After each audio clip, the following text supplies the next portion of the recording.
Dr. Pankaj Lal. I am a professor of Earth and Environmental Studies, and I also direct Clean Energy and Sustainability Analytics Center.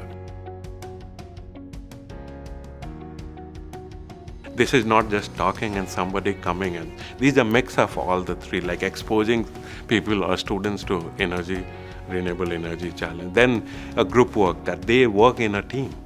That is very, very important. Working in a group, working in a team, working towards a challenge, and then coming out with a product, the sense of belonging. That part, SGAP and others through this event they are doing, is we need that. And they are not just the hard skills that do you know about the energy, but soft skills, like how to work in a group, how to present their work, how to advocate for something. These are the things that we don't teach in the classrooms. It's like everybody comes from their own setup. Like, this is my way of doing things. The government will say, this is my way of doing things. University are also there. Like, this is our way of teaching things. We are a bridge between these two. But there is still a gap. And the school students are coming to us.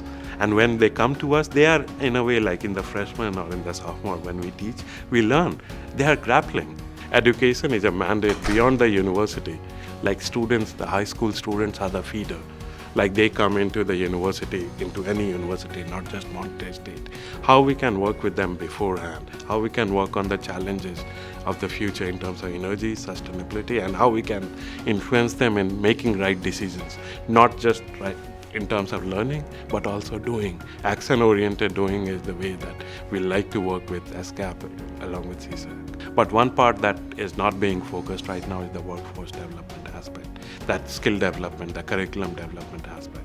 That needs to be revisited. Middle school is the time, or high school is the time. In the 10 years, 20 years, 30 years, they will be in the job market. They will be doing the jobs. Can we think about a New Jersey-wide curriculum or something like we can start from school districts and then go towards a statewide curriculum or others? But these need to be highlighted.